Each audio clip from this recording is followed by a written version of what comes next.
اسلوب کلام یہاں طنز و تحقیر کا ہے، یعنی ذرا ان بوالفضولوں کو تو دیکھو جو خدا کی راہ میں کچھ خرچ کرنے سے تو جی چراتے ہیں، شرما شرمی میں کبھی کچھ دیتے بھی ہیں تو محض چھدا اتارنے کی کوشش کرتے ہیں، لیکن مدعی اپنے لیے اونچے اونچے درجوں کے ہیں، گویا ان کے لیے جنت میں جو سامان عیش مہیا ہے اس کو غیب کی اینک سے یہیں سے بیٹھے بٹھائے دیکھ رہے ہیں۔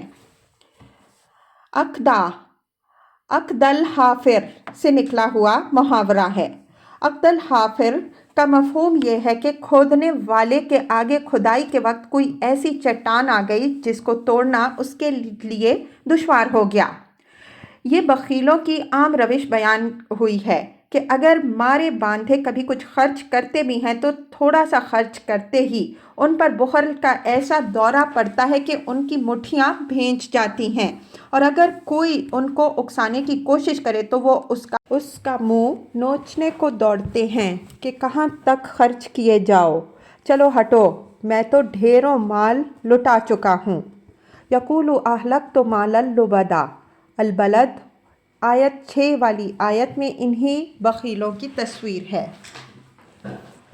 ام لم ینبأ بما فی صحف موسیٰ و ابراہیم الذی وفیٰ الا تزر وازرۃ وزر اخری، یعنی یہ لوگ مقت ہے محض اپنے بزرگوں اور فرضی دیوتاؤں کی سفارش کے بل پر جنت کے خواب دیکھے جا رہے ہیں۔ کیا موسیٰ علیہ السلام اور ابراہیم علیہ السلام کے صحیفوں میں یہ تعلیم ان کو نہیں پہنچی کہ خدا کے ہاں کوئی جان کسی دوسری جان کا بوجھ نہیں اٹھائے گی؟ یہ امر ملحوظ رہے کہ یہاں مخاطب اصلاً قریش اور ضمناً اہل کتاب ہیں۔ اہل کتاب حضرت ابراہیم علیہ السلام اور حضرت موسیٰ علیہ السلام دونوں نبیوں کی پیروی کے مدعی تھے۔ اسی طرح قریش حضرت ابراہیم علیہ السلام کو اپنا خاندانی بزرگ بھی مانتے تھے اور دینی پیشوا بھی۔ اس وجہ سے ان دونوں جلیل القدر نبیوں کا ذکر خاص اہتمام کے ساتھ فرمایا ہے۔ حضرت ابراہیم علیہ السلام کا ذکر یہاں الذی وفیٰ کی صفت کے ساتھ ہوا ہے، یعنی وہ جس نے اپنے رب کے ہر حکم کی تعمیل کا حق ادا کر دیا، جس نے ہر عہد پورا کیا اور جو ہر امتحان میں صادق الوعد اور کامل العیار ثابت ہوا۔ دوسرے مقام میں ارشاد ہوا وَإِذِ ابْتَلَىٰ إِبْرَاهِيمَ رَبُّهُ بِكَلِمَاتٍ فَأَتَمَّهُنَّ، البقرہ آیت 124۔ یاد کرو جب کہ ابراہیم علیہ السلام کو اس کے رب نے چند باتوں سے آزمایا تو اس نے وہ سب پوری کر دکھائیں۔ حضرت ابراہیم علیہ السلام کی اس صفت کی یاد دہانی میں قریش اور اہل کتاب دونوں کو تنبیہ ہے کہ ان کو دنیا اور آخرت میں جو رتبہ بلند ملا وہ اپنے رب کے ساتھ کامل وفاداری کے صلے میں ملا، اور تمہارا حال یہ ہے کہ کرنے کرانے کے تو کچھ نہیں، لیکن ابراہیم علیہ السلام کے نام پر استخوان فروشی کی ایک دکان کھول رکھی ہے۔ یہاں ایک سوال پیدا ہوتا ہے کہ صحف کی اضافت حضرت ابراہیم علیہ السلام کی طرف بھی فرمائی ہے، تو کیا حضرت ابراہیم علیہ السلام کو بھی کوئی صحیفہ ملا تھا؟ اس کا جواب یہ ہے کہ اصطلاحی مفہوم میں تو حضرت ابراہیم علیہ السلام کا کوئی صحیفہ نہیں تھا۔ ان کی تعلیمات زبانی تھیں جو بطریق روایت ان کی ذریت کی دونوں شاخوں میں نقل ہوتی رہیں۔ بنی اسرائیل میں یہ تعلیمات زیادہ روشن رہیں اس لیے کہ ان کے اندر برابر انبیاء علیہم السلام آتے رہے۔ بنی اسماعیل امی تھے، اس وجہ سے ان کے اندر یہ دھندلی ہوتی چلی گئیں۔ بعد میں جب تورات مرتب ہوئی تو اس میں حضرت ابراہیم علیہ السلام کی تاریخ اور ان کی تعلیمات بھی جمع کر دی گئیں۔ ان میں یہود نے اگرچہ اپنے اغراض کے تحت بہت سی تحریف کر ڈالی، جس کی طرف پچھلی صورتوں کی تفسیر میں ہم اشارے کر چکے ہیں، لیکن آپ کی بنیادی تعلیمات خاص طور پر وہ جن کا یہاں حوالہ ہے اس میں موجود ہیں۔ اس وجہ سے اگر صحف ابراہیم سے وہ صحیفے مراد لیے جائیں جن میں حضرت ابراہیم علیہ السلام کی تعلیمات مذکور ہیں تو یہ نسبت بالکل صحیح ہوگی۔ اللہ تزر وازرۃ وزر اخری، یہ اس تعلیم کا حوالہ ہے جو موسیٰ علیہ السلام اور ابراہیم علیہ السلام کے صحیفوں میں موجود ہے کہ خدا کے ہاں کوئی جان کسی دوسری جان کا بوجھ اٹھانے والی نہیں بنے گی، بلکہ ہر ایک کو اپنا بوجھ خود اٹھانا پڑے گا۔ یہ اسی شفاعت باطل کے تصور کی تردید ہے جو اس سورہ کا موضوع ہے۔ یہ تعلیم تورات اور انجیل دونوں میں اتنی کثرت سے بیان ہوئی ہے کہ آدمی حیران رہ جاتا ہے کہ اتنی واضح ہدایات کے باوجود ان کتابوں کے حاملین کو شیطان نے کس طرح شرک کے کھڈ میں گرا دیا۔ ہم ان کے حوالے اس کتاب میں جگہ جگہ نقل کرتے آ رہے ہیں، یہاں اعادے کی ضرورت نہیں ہے۔ وَأَن لَيْسَ لِلْإِنسَانِ إِلَّا مَا سَعَىٰ وَأَنَّ سَعْيَهُ سَوْفَ يُرَىٰ ثُمَّ يُجْزَاهُ الْجَزَاءَ الْأَوْفَىٰ۔ یہ اسی اوپر والی بات کی شرح مزید ہے کہ یہ حقیقت بھی اس کے ساتھ واضح کر دی گئی تھی کہ ہر انسان خدا کے ہاں صرف اپنی ہی محنت کا حاصل پائے گا۔ یہ نہیں ہوگا کہ نیکی تو کسی نے کی اور اس کا پھل کوئی اور کھائے، یا بدی تو زید نے کی اور اس کی سزا بکر بھگتے۔ مطلب یہ ہے کہ اگر تمہارے آباء و اجداد بڑے نیک تھے تو ان کی نیکی کا صلہ انہی کو ملے گا۔ یہ نہیں ہوگا کہ ان کے اعمال کے صلے میں تم جنت میں جا بسو گے۔ یہی اصول دوسرے الفاظ میں یوں بیان ہوا ہے: تِلْکَ أُمَّةٌ قَدْ خَلَتْ لَہَا مَا كَسَبَتْ وَلَكُمْ مَا كَسَبْتُمْ۔ البقرہ آیت 134۔ یہ ایک گروہ تھا جو گزر چکا، اس کو ملے گا جو اس نے کمایا اور تمہیں وہ ملے گا جو تم کماؤ گے۔ اگر نیک باپ کے اعمال کے صلے میں اس کی اولاد جنت میں جا سکتی تو حضرت نوح علیہ السلام سے زیادہ نیک کون ہو سکتا ہے؟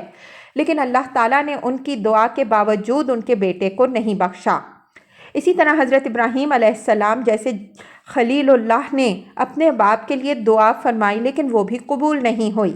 حضرت لوط علیہ السلام کی بیوی بھی ایک جلیل القدر پیغمبر کی بیوی تھی، لیکن اللہ تعالیٰ کا قانون ایسا بے لاگ ہے کہ ایک پیغمبر کی بیوی ہونا اس کے کچھ کام نہ آیا۔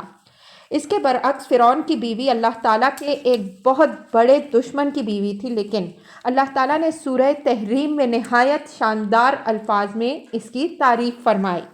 باپ بیٹے اور میاں بیوی کے رشتے سب سے زیادہ محبوب رشتے ہیں اور پیغمبروں سے زیادہ خدا کا کوئی مقرب نہیں ہو سکتا، لیکن آپ نے دیکھ لیا کہ جن کے پاس اپنی نیکی کا توشہ موجود نہیں تھا وہ ان رشتوں سے کوئی فائدہ نہ اٹھا سکے۔ تو تابع دیگراں چہ رسد۔ آدمی کو دوسرے کی نیکی سے خدا کے ہاں کوئی فائدہ دو صورتوں میں پہنچنے کی توقع ہے۔ ایک یہ کہ یہ نیکی ایمان کے رشتہ محبت پر مبنی ہو، مثلاً ایک مومن اپنے دوسرے مومن بھائی کے لیے دعا کرے تو امید ہے کہ اللہ تعالیٰ اس کو قبول فرمائے۔ دوسری یہ کہ آدمی کو بلا واسطہ یا بالواسطہ اس نیکی میں کوئی دخل ہو، مثلاً یہ کہ اس نے اس کی تعلیم دی ہو یا اپنے عملی نمونے سے اس کی مثال قائم کی ہو یا اس کے وسائل مہیا کرنے میں کسی نوع سے اس کا حصہ رہا ہو۔ اگر اس طرح کا کوئی دخل اس نیکی میں اس کا ہے تو یہ بھی در حقیقت ایک طرح سے اس کی صحیح و کسب ہی میں داخل اور اس کے لیے ایک خیر جاری ہے۔ بعض اشتراکی ذہن کے لوگ اس آیت سے یہ استنباط کرتے ہیں کہ قرآن اس اصول کو تسلیم کرتا ہے کہ ہر شخص کو صرف اس کی محنت کے بقدر ہی ملنا چاہیے، لیکن یہ آیت جس موقع و محل میں ہے اس سے یہ استنباط اپنی ذہانت کا بالکل بے جا استعمال ہے۔ اس وجہ سے یہاں ہم ایک غیر متعلق مسئلے سے تعرض نہیں کرنا چاہتے۔ البتہ نفس اشتراکیت کے بنیادی فلسفہ پر اس کے محل میں ہم بحث کر چکے ہیں اور آگے بھی موضوع مقامات پر اس کے بعض پہلوؤں پر انشاءاللہ ہم روشنی ڈالیں گے۔ بس اتنی بات یہاں یاد رکھنی چاہیے کہ اس دنیا کا نظام امتحان و آزمائش کے اصول پر مبنی ہے اور آخرت میں معاملات عدل و انعام کے اصول پر طے ہوں گے۔ یہاں اللہ تعالیٰ نے کسی کو اس کے حق المحنت کے طور پر کوئی چیز نہیں دی ہے، بلکہ کسی کو کم دیا، کسی کو زیادہ، اور اس طرح دونوں کے صبر و شکر کا امتحان کیا ہے۔ آخرت میں ان لوگوں کو ان کی نیکی کا صلہ ملے گا جو اس امتحان میں پورے اتریں گے، اور وہ لوگ محروم رہیں گے جو امتحان میں ناکام رہے۔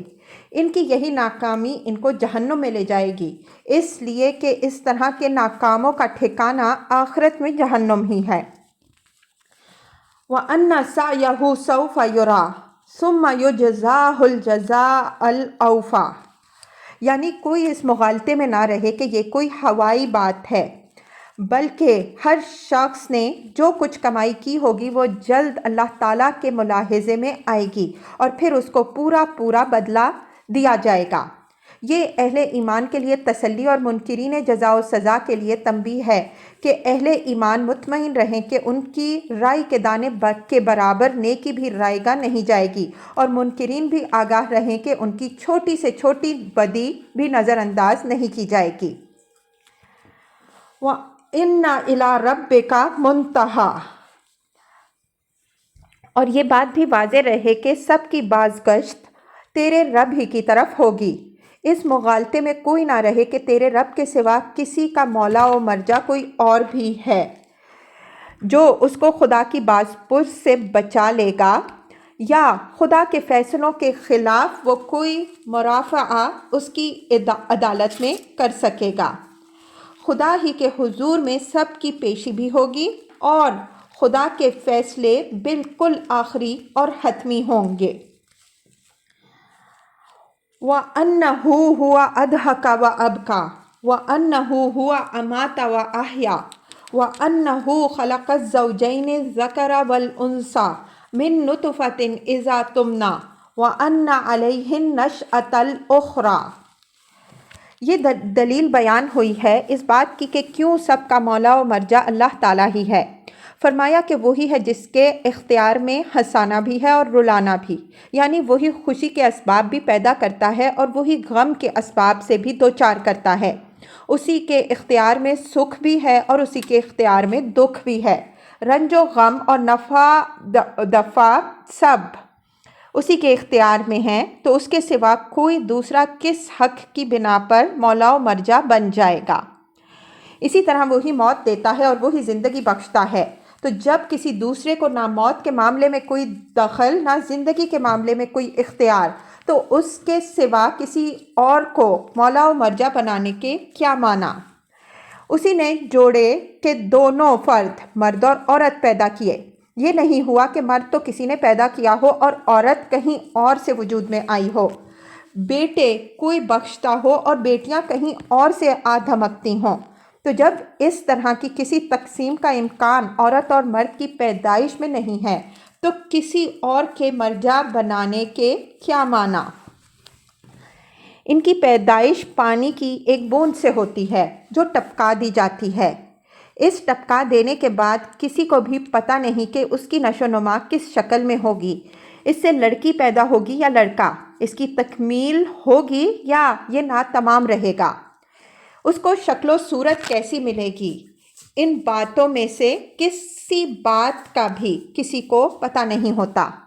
یہ ساری باتیں صرف وہ خلاق العلیم ہی جانتا ہے جو گوں نہ گوں پردوں کے اندر پانی کی اس بوند کی پرورش کرتا ہے اور ایک معین مدت کے لیے اس کو ظہور میں لاتا ہے، اور پھر اس کو ایک مرد یا عورت کی حیثیت سے پروان چڑھاتا ہے۔